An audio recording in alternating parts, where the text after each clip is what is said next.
हाँ जी student, next topic आ concept related to the central problem of an economy. ਹੁਣ ਸਾਡੇ ਸੈਂਟਰਲ ਪ੍ਰੋਬਲਮਸ ਨੇ ਜਿਹੜੀਆਂ ਉਹਨਾਂ ਸੈਂਟਰਲ ਪ੍ਰੋਬਲਮ ਦੇ ਨਾਲ ਸਾਡੇ ਕੋਲ ਤਿੰਨ ਕੰਸੈਪਟ ਰਿਲੇਟਡ ਨੇ।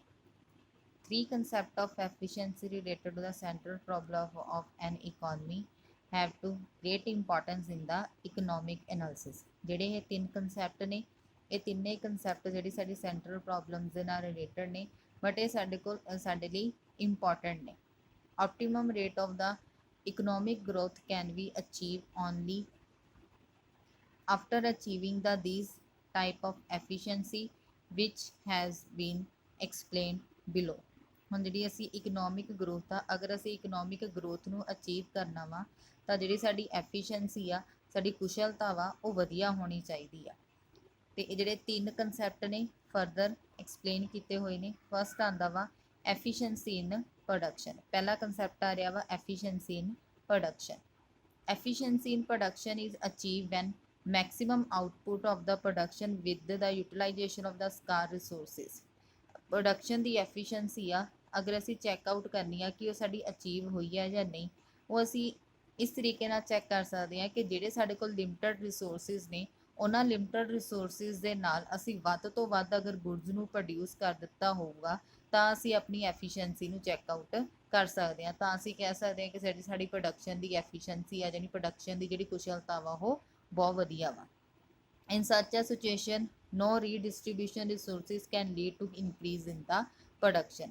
ਇਸ ਲਈ ਜਿਹੜੇ ਸਾਡੇ ਕੋਲ ਰੀਡਿਸਟ੍ਰੀਬਿਊਸ਼ਨ ਰਿਸੋਰਸਿਸ ਨੇ ਉਹ ਸਾਡੀ ਪ੍ਰੋਡਕਸ਼ਨ ਨੂੰ ਇਨਕਰੀਜ਼ ਨਹੀਂ ਕਰਦੇ। Output of the one commodity may be increased after reducing the output of the other commodity। ਅਗਰ ਅਸੀਂ ਆਪਣੀ ਇੱਕ ਕਮੋਡਿਟੀ ਨੂੰ ਵਧਾਉਣਾ ਹੋਵੇ, ਮਤਲਬ ਅਗਰ ਪ੍ਰੋਡਕਸ਼ਨ ਦੇ ਵਿੱਚ ਇੱਕ ਯੂਨਿਟਸ ਨੂੰ ਅਸੀਂ ਵਧਾਉਣਾ ਹੋਵੇ ਤਾਂ ਸਾਨੂੰ ਆਪਣੀ ਪ੍ਰੋਡਕਸ਼ਨ ਦੀ ਜਿਹੜੀ ਦੂਸਰੀ ਕਮੋਡਿਟੀ ਆ ਉਹਨੂੰ ਕੀ ਕਰਨਾ ਪਊਗਾ, ਰਿਡਿਊਸ ਕਰਨਾ ਪਊਗਾ। ਕਹਿਣ ਤੋਂ ਭਾਵ ਆ ਕਿ ਅਗਰ ਅਸੀਂ ਇੱਕ ਚੀਜ਼ ਦੀ ਪ੍ਰੋਡਕਸ਼ਨ ਨੂੰ ਇਨਕਰੀਜ਼ ਕਰਨਾ ਵਾ ਤਾਂ ਸਾਨੂੰ ਦੂਸਰੀ ਚੀਜ਼ ਦੀ ਪ੍ਰੋਡਕਸ਼ਨ ਨੂੰ ਡਿਕਰੀਜ਼ ਕਰਨਾ ਪਊਗਾ। ਨੈਕਸਟ ਆਉਂਦੀ ਆ ਐਫੀਸ਼ੀਐਂਸੀ ਇਨ ਦਾ ਕੰਜ਼ੰਪਸ਼ਨ। ਹੁਣ ਅਸੀਂ ਆਪਣੀ ਕੰਜ਼ੰਪਸ਼ਨ ਦੀ ਐਫੀਸ਼ੀਐਂਸੀ ਨੂੰ ਚੈੱਕ ਆਊਟ ਕਰਨਾ ਵਾ। Efficiency in the consumption is achieved when the total output of the efficiency is distributed among the various people of the society in such a way that the satisfaction of all the people in the maximum। ਹੁਣ ਅਗਰ ਅਸੀਂ ਆਪਣੀ consumption ਦੀ efficiency ਨੂੰ check ਕਰਨਾ ਵਾ, ਮਤਲਬ ਜਿਹੜੀ ਅਸੀਂ ਗੁਡਸ ਬਣਾਈਆਂ ਨੇ ਉਹਨਾਂ ਗੁਡਸ ਨੂੰ ਅਗਰ ਅਸੀਂ ਦੇਖਣਾ ਵਾ ਕਿ ਜਿਹੜੀ ਉਹਦੀ ਕੰਜ਼ੰਪਸ਼ਨ ਆ, ਅਗਰ ਉਹਦੀ ਅਸੀਂ ਕੰਜ਼ੰਪਸ਼ਨ ਚੈੱਕ ਆਊਟ ਕਰਦੇ ਹਾਂ ਤਾਂ ਕੰਜ਼ੰਪਸ਼ਨ ਨੂੰ ਕਿਵੇਂ ਚੈੱਕ ਆਊਟ ਕਰਨਾ ਵਾ ਕਿ ਜੋ ਗੁਡਸ ਅਸੀਂ ਬਣਾਈਆਂ ਨੇ ਉਹਨੂੰ ਅਸੀਂ ਸੁਸਾਇਟੀ ਦੇ ਵਿੱਚ ਡਿਸਟਰੀਬਿਊਟ ਕਰਦੇ ਹਾਂ, ਵੱਖ-ਵੱਖ ਲੋਕਾਂ ਦੇ ਵਿੱਚ ਡਿਸਟਰੀਬਿਊਟ ਕਰਦੇ ਹਾਂ। ਤੇ ਜਿਹੜੀ ਗੁਡਸ ਨੂੰ ਅਸੀਂ ਡਿਸਟਰੀਬਿਊਟ ਕੀਤਾ ਵਾ, ਅਗਰ ਉਹਨਾਂ ਗੁਡਸ ਦੇ ਨਾਲ ਵੱਧ ਤੋਂ ਵੱਧ ਲੋਕ ਸੈਟਿਸਫਾਈ ਹੋਣਗੇ ਤਾਂ ਅਸੀਂ ਕਹਿ ਸਕਦੇ ਹਾਂ ਕਿ ਜਿਹੜੀ ਸਾਡੀ ਕੰਜ਼ੰਪਸ਼ਨ ਆ ਉਹਦੀ ਐਫੀਸ਼ੀਐਂਸੀ ਵਧੀਆ ਵਾ। In such a situation, no redistribution of output can lead to increase in the satisfaction of the pupil। Satisfaction of the one person can be increased only after reduction the satisfaction of the some other person। ਅਗਰ ਅਸੀਂ ਇੱਕ person ਨੂੰ satisfy ਕਰਨਾ ਵਾ ਤਾਂ ਸਾਨੂੰ ਜਿਹੜੇ ਦੂਸਰੇ ਪਰਸਨਸ ਨੇ ਉਹਨਾਂ ਦੀਆਂ ਵਾਂਟਸ ਨੂੰ ਅਨਸੈਟਿਸਫਾਈ ਕਰਨਾ ਪਊਗਾ। ਥਰਡ ਆਉਂਦੀ ਹੈ ਸਾਡੇ ਕੋਲ economic efficiency. Economic efficiency is achieved when the production of the goods and the service is done in accordance with the preference of the pupil। ਹੁਣ ਅਗਰ ਅਸੀਂ ਆਪਣੀ ਕੁਸ਼ਲਤਾ ਨੂੰ ਚੈੱਕ ਕਰਨਾ ਵਾ ਤਾਂ ਅਸੀਂ ਆਪਣੀ ਕੁਸ਼ਲਤਾ ਕਿਵੇਂ ਚੈੱਕ ਕਰ ਸਕਦੇ ਹਾਂ ਕਿ ਜਿਹੜੀਆਂ ਗੁਡਸ ਅਸੀਂ ਬਣਾਈਆਂ ਨੇ ਤੇ ਉਹਨਾਂ ਗੁਡਸ ਨੂੰ ਅਸੀਂ ਅਗਰ ਡਿਸਟਰੀਬਿਊਟ ਕੀਤਾ ਵਾ ਤੇ ਉਹ ਗੁਡਸ ਅਗਰ ਅਸੀਂ ਪੀਪਲ ਦੀ ਪ੍ਰੈਫਰੈਂਸ ਦੇ ਰਿਗਾਰਡਿੰਗ ਬਣਾਈਆਂ ਨੇ ਤੇ ਪੀਪਲਸ ਉਹਨਾਂ ਨੂੰ ਬਾਏ ਕਰਕੇ ਸੈਟਿਸਫਾਈ ਹੋ ਗਏ ਨੇ ਤਾਂ ਅਸੀਂ ਆਪਣੀ ਐਫੀਸ਼ੀਐਂਸੀ ਚੈੱਕ ਆਊਟ ਕਰ ਸਕਦੇ ਹਾਂ।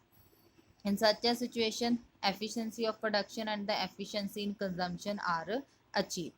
ਠੀਕ ਹੈ, ਹੁਣ ਇਸ ਸਿਚੁਏਸ਼ਨ ਦੇ ਵਿੱਚ ਜਿਹੜੀ ਐਫੀਸ਼ੀਐਂਸੀ ਆਫ ਪ੍ਰੋਡਕਸ਼ਨ ਤੇ ਐਫੀਸ਼ੀਐਂਸੀ ਆਫ ਕੰਜ਼ੰਪਸ਼ਨ ਆ ਦੋਨੇ ਨਾਲੋਂ ਨਾਲ ਚੱਲਦੀਆਂ ਨੇ। Simultaneously it study in the made welfare economy.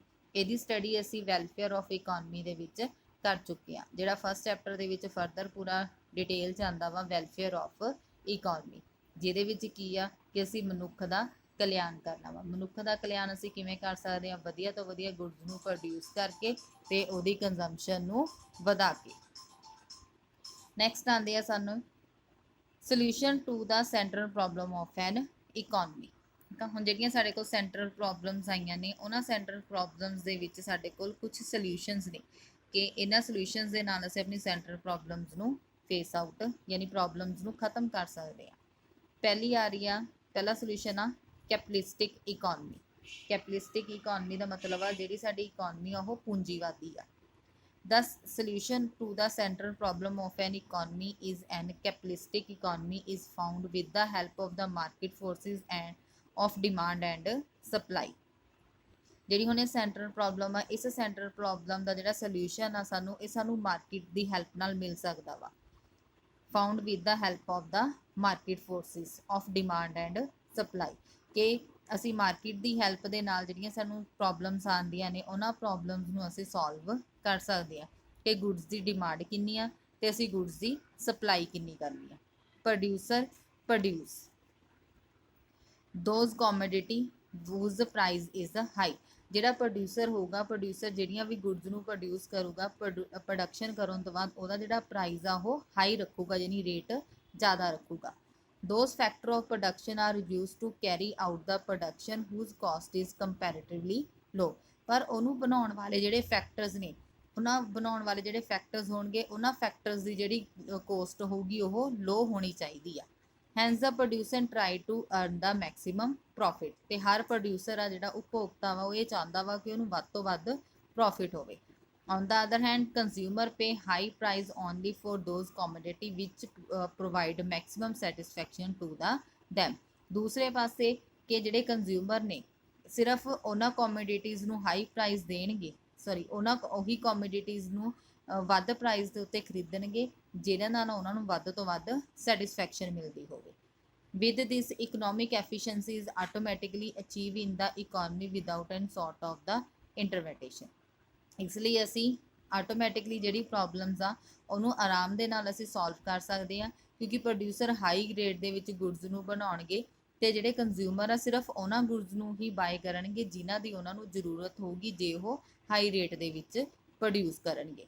ਤਾਂ ਜਿਹੜੀ ਸਾਡੀ ਇੱਕ ਸੈਂਟਰਲ ਪ੍ਰੋਬਲਮ ਆਉਂਦੀ ਹੈ ਕਿ ਕਿੰਨਾ ਬਣਾਉਣਾ, ਕਿਹਦੇ ਲਈ ਬਣਾਉਣਾ, ਕਿਵੇਂ ਬਣਾਈਏ, ਕਿੰਨੀ ਕੁਆਂਟੀਟੀ 'ਚ ਬਣਾਈਏ, ਤਾਂ ਇਹ ਜਿਹੜੀ ਪ੍ਰੋਬਲਮ ਅਸੀਂ ਈਜ਼ਲੀ ਸੋਲਵ ਆਊਟ ਕਰ ਸਕਦੇ ਹਾਂ। ਨੈਕਸਟ ਸੋਲੂਸ਼ਨ ਆਉਂਦਾ ਵਾ ਸੋਸ਼ਲਿਸਟਿਕ ਇਕੋਨਮੀ ਯਾਨੀ ਸਮਾਜਵਾਦੀ ਅਰਥ ਵਿਵਸਥਾ। ਇਨ ਅ ਸੋਸ਼ਲਿਸਟਿਕ economy the main object of economic activity is to achieve optimum social benefit। ਜਿਹੜੀ ਸੋਸ਼ਲਿਸਟਿਕ ਇਕੋਨਮੀ ਆ ਇਹਦਾ ਮੇਨ ਆਬਜੈਕਟ ਕੀ ਹੁੰਦਾ ਵਾ ਕਿ ਵੱਧ ਤੋਂ ਵੱਧ ਜਿਹੜਾ ਸਮਾਜ ਆ ਉਹਨੂੰ ਲਾਭ ਪ੍ਰਾਪਤ ਕਰਾਉਣਾ। therefore all the economic decisions are made by keeping social interest in the mind। ਜਿੰਨੇ ਵੀ ਅਸੀਂ ਡਿਸੀਜ਼ਨ ਲੈਣੇ ਨੇ ਸਾਰੇ ਡਿਸੀਜ਼ਨ ਅਸੀਂ ਸਮਾਜ ਨੂੰ ਧਿਆਨ ਵਿੱਚ ਰੱਖ ਕੇ ਲੈਣੇ ਨੇ।